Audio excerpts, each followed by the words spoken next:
Bonjour, je suis Jean Puredier, président de la Ligue nationale pour la liberté des vaccinations, une association qui est née en 1954 et qui depuis 68 ans milite pour la liberté de choix thérapeutique et contre les obligations vaccinales.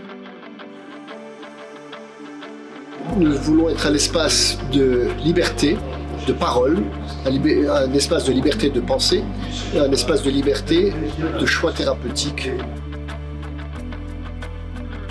Alors vous comprenez que dans le contexte actuel, nous sommes particulièrement sollicités, que nous avons beaucoup de travail sur la planche, que nous essayons d'ouvrir les consciences au risque d'une vaccination universelle et indifférenciée qui ne répondra pas aux crises sanitaires, quelles qu'elles soient. Et aujourd'hui, nous avons eu une extraordinaire journée où on a fait venir un journaliste, un scientifique, des avocats, pour démontrer la complexité de la question vaccinale dans le contexte actuel. Là, je travaille sur une autre enquête, moi, qui est la question du délit et du crime au sein de l'Organisation mondiale de la santé, parce que c'est de là que part le drame. Notre enquête, elle est partie en réalité d'une part des mensonges gouvernementaux que nous avons constatés, et d'autre part du malheur des gens qui a suivi avec les mesures gouvernementales. Nous avons montré aussi comment ce pouvoir politique, qui est en partie responsable de la crise sanitaire, a dissimulé ses responsabilités dans cette crise en vraiment mettant en avant ce qui était présenté comme une pandémie très grave et dont on constate 2 ans après qu'en réalité il s'agissait d'une petite épidémie avec un virus qui n'a pas du tout la dangerosité qui a été présentée par les dirigeants français.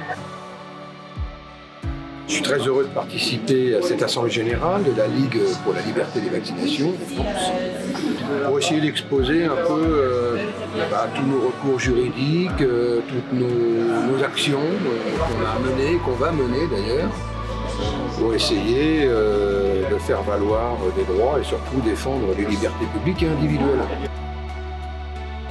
Qu'est-ce que j'ai le droit et j'ai pas le droit de faire ? Qu'est-ce que je peux ou quelles sont les limites?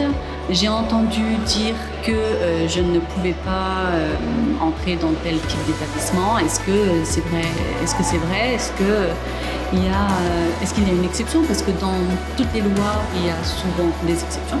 Donc ces exceptions, on essaie de les rechercher parce qu'elles permettent du coup pas de contourner la loi, mais de l'utiliser en notre faveur. C'est ce que l'on recherche à faire, c'est d'offrir des solutions légales à des impositions illégales. C'est-à-dire on m'empêche de rentrer à l'hôpital, qu'est-ce qu'il faut que je fasse tout de suite?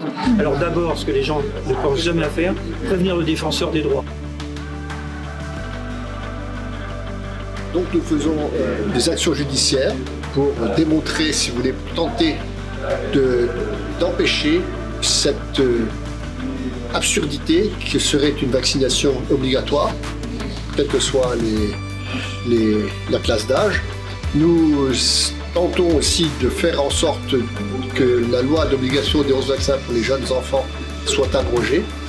Nous conseillons les parents pour les aider à traverser les obstacles liés à cette obligation vaccinale pédiatrique. Bonjour, Sandrine. Alors j'adhère à la Ligue déjà depuis pas mal d'années. Je suis une ancienne infirmière.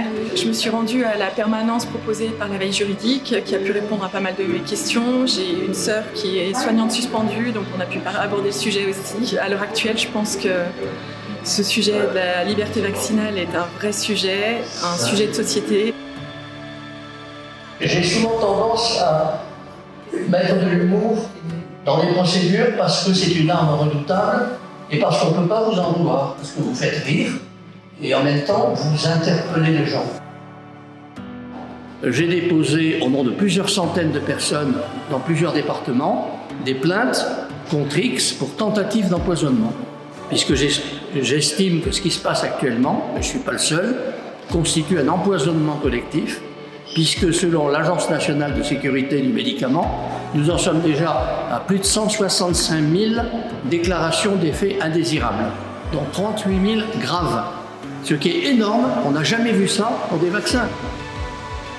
Et maintenant nous savons que ces produits tuent, nous savons que nous en sommes à 38 000 effets graves reconnu par la NSL, il faut multiplier par 10 et j'ai expliqué pourquoi. Maintenant que nous savons, eh bien si on continue à faire comme si, eh bien nous serons tous complices d'un empoisonnement collectif. On n'est pas anti-vax, que c'est important de le dire, en fait on est juste pour la liberté et à faire un choix éclairé, je pense que c'est le vrai sujet du moment.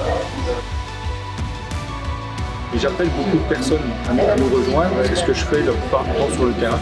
Donc j'ai amené d'autres adhérents à la Ligue de façon à lui donner les moyens pour justement nous défendre contre cette politique actuelle liberticide.